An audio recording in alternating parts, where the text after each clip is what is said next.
Welcome to my YouTube channel Wise Whispers, where silence speaks. The words hit me harder than I expected. I didn't invite you to dinner, Dad. For a moment, the room felt colder. My hand froze on the back of the dining chair as I stood in the doorway of my son's house. The smell of roasted chicken and fresh bread filled the air, but suddenly it didn't feel welcoming anymore. My name is Fletcher, and I'm 62 years old. I've lived long enough to know that words can sometimes hurt more than silence. But that evening, hearing those words from my own son felt like something inside my chest had quietly cracked. Let me tell you what happened.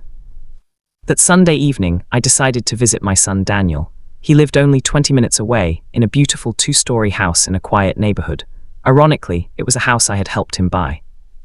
3 years earlier, Daniel had struggled to get approved for a mortgage. He had a decent job, but the bank needed a larger down payment. I had spent 40 years working as an electrician, saving carefully. When he asked for help, I didn't hesitate. "Dad, I'll pay you back slowly," he had said. I just smiled. "Don't worry about that. Family helps family." Since then, every month I quietly sent money toward his mortgage payment. Daniel knew it, but we never talked about it much. I didn't want him to feel embarrassed. To me, helping my son wasn't a burden. It was a privilege. That evening, I knocked on the door. Through the window, I could see the dining table already set. Daniel, his wife Melissa, and a couple of guests were sitting there, laughing. Daniel opened the door halfway. "Dad," he said, surprised. "I was in the area," I replied with a gentle smile. "Thought I'd stop by." For a moment, he looked uncomfortable. Then he glanced back at the table. And that's when he said it. "I didn't invite you to dinner." The words weren't shouted. They were calm, but somehow that made them worse. Behind him, I saw Melissa whisper something to one of the guests.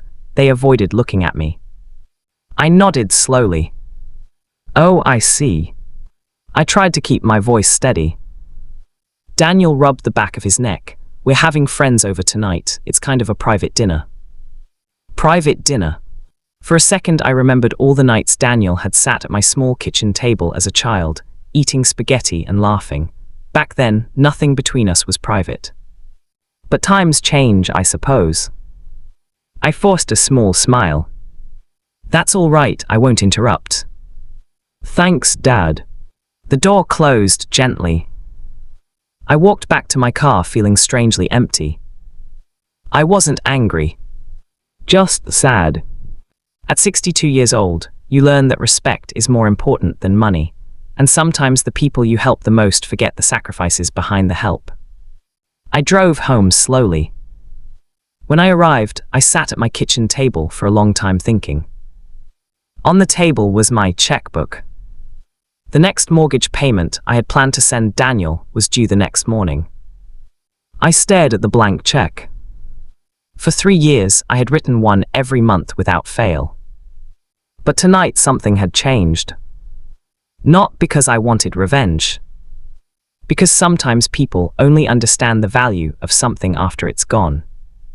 So I quietly closed the checkbook.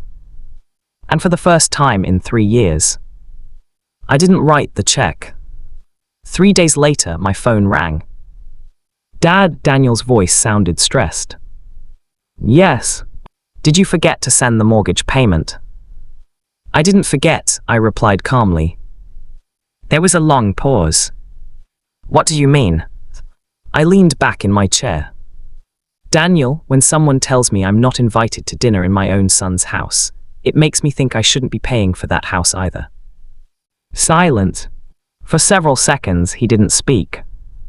Finally, he said quietly, "Dad, I didn't mean it like that."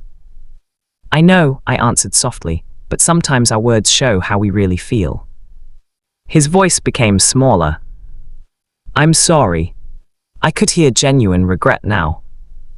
"You know," I continued, "I didn't help you buy that house because I wanted control. I helped because I love you." "I know, Dad. But love should go both ways." Another pause. Then Daniel said something that surprised me. "Can you come over for dinner tonight?" I chuckled lightly. "Am I invited this time?" He laughed nervously. "Yes, you are." That evening, I returned to the same house. But this time the door opened wide. "Hi, Dad," Daniel said. He looked embarrassed but sincere. Inside, Melissa greeted me politely. The table was simple tonight, just family.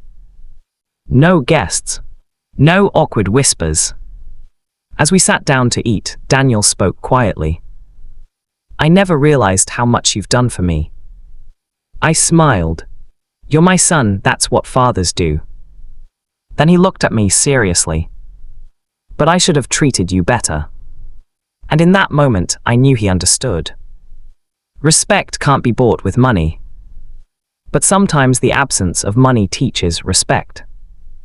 Later that night when I went home, I opened my checkbook again. And yes, I wrote the mortgage check. Not because Daniel demanded it, but because he remembered something more important than money. Family. Moral of the story. Never take the love and sacrifices of your parents for granted. Money can help build a house, but respect and gratitude are what truly build a home.